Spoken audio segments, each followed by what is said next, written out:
Hi, my name is Tamara Bernardo, and I chose Assignment in Brittany for my final presentation.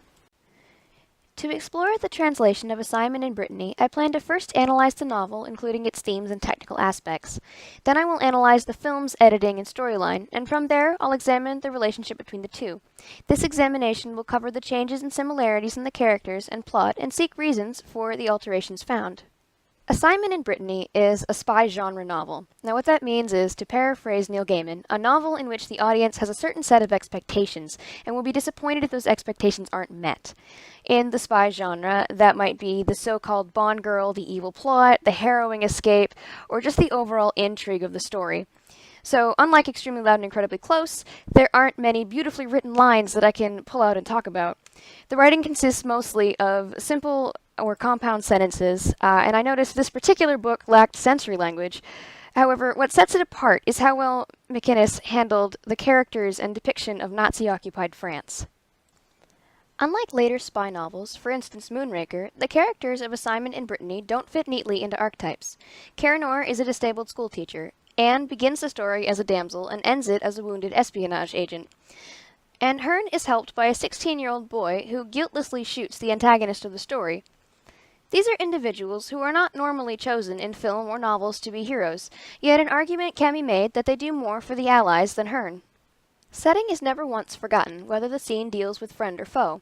One of the biggest pieces of evidence against a traitor in the story is that he uses too much oil, which has become scarce as the Nazi armies pour in and take up resources. Here's an excerpt from that scene in the book. "He lives too damn well. Did you notice the oil he wasted when he fried that fish? I'm telling you, there hasn't been a farmhouse in my travels which slopped the oil about in that way." Combined with the stellar cast of characters, under its genre shell, Assignment in Brittany's theme is of a war fought by the people of France, regardless of age, gender, or perceived ability. The film came out on March 11, 1943. A vast majority of the film techniques we've studied were in the process of being invented, and still more were years off. Still, Assignment in Brittany had a skilled director who utilized many of the available techniques of the era. There are quite a few point-of-view cuts, and due to the film's continuation of the novel's third-person limited perspective, many high and low-angle shots can be found within these. But for the most part, the simplicity of the novel's language is carried over into the film in cuts, angles, and shots. However, the lighting is worth further analysis. In part because the film was shot in black and white, the lighting is arguably given more thought than some modern releases. There's soft lighting, hard lighting, underlighting, segmented noir-esque lighting, the works. And now onto the translation. Pretend the book is a collection of neatly ordered elements in a basket. Now picture someone upending that basket into another basket labeled movie, and you have the film, because while most of the elements, themes, and characters are present, they're all mixed around. This makes it a traditional translation. One of the best scenes to see this in is the fight in the bar, when Big Louie brings back two Nazis in order to turn the hero in. The novel's version of the start is as follows. "Put that bottle down," commanded the German who was doing the talking. Hearn put the bottle down just beside Miles's hand, lying so negligently on the bar. "Put down that glass." The German was losing all patience. "Why?" Hearn wasn't even looking at the sergeant. "At once! Outside! You and these 4 men! Outside! With your hands raised! Hands raised!"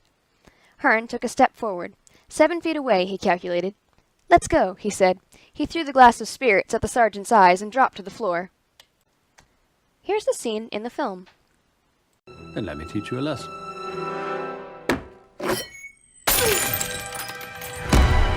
Wait, wrong movie. Put that bottle down. But why? At once. Well, which is the man? Him. And those 2. They've escaped from Saint Malo. And what about me? What about me, Judas? Is he another? Yes, I'm another. While the majority of this dialogue is present in the book, the most marked changes are the characters. The American journalist Miles was removed completely, and the 2 at the bar, named Sam and Townsend in the novel, are a shaken, not stirred conglomeration of both their original traits. A weakness in the translation is, in fact, the handling of the characters. While the film does keep some of the characters the way they are in the novel, for added flavor, the side characters are all portrayed somewhat more tropish. The character with the most alterations between the novel and film is Anne. In the novel, Anne Bond girl Pinot uncovers Hearn's secret, he's not really the man he's impersonating, when first given enough time around him to do so. In the film, she's blissfully ignorant until the whole town knows. This change, given the time, was made for obvious industry standard reasons. Other alterations did not necessarily weaken the translation, but may have weakened the film. To pick two, we have the blatant disregard for the espionage aspect of Hearn's mission, and the addition of a single defined goal that culminated in a very long siege. Some examples of Hearn's suddenly heavy trigger finger.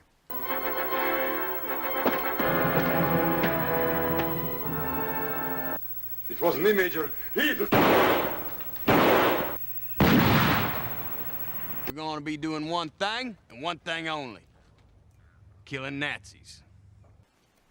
Only one of these scenes was present in the novel. The first instance, where Hearn kills a Nazi within the borders of the town and faces no consequences, is striking when contrasted with the secrecy of his mission. The death of a Nazi in such a small town would, and does, generate a witch hunt in the novel. More on this after the second point. The other change is understandable if a bit out of place in a spy film, though Goldfinger would later do something similar. Bond had more explosive events to lead up to his explosive endings. For comparison, the novel ends abruptly. On the last 2 pages, as Anne and Hearn profess their love to each other, all hell suddenly breaks loose. The coastline explodes and Anne is shot. She's fine 3 lines later, don't worry. As the beach is besieged by British forces. The film turned this into a 5-minute-long visual tactical manual in which the running plot of a submarine base, which was not present in the book, is concluded. While this scene is necessary to tie up the story more satisfyingly than the novel, it is so over the top that the theme of the changes becomes very apparent. Several of the most jarring scenes added to the film were brutal images of Nazi cruelty. Coupled with the long, detailed theatrical siege at the finish, you're reminded that in 1943, the Allies were desperate to sell Series E defense bonds. Each one you buy is a bullet in the barrel of your best guy's gun. In summary, the film translation of A Simon and Brittany gained a more cinematic plot. Hearn goes to get info on submarines. Hearn gets info on submarines. Whereas in the book, he's just a plant who happens to luck out. The film translation lost some of the strength of character and setting that made the book so much fun. Additionally, the theme of resistance is somewhat dulled under the weight of the submarines plot, and the series of deaths at the end of the film that were not present in the novel, which would have further weakened the efforts of the French. And with that, I'm out of slides. I hope you enjoyed this presentation.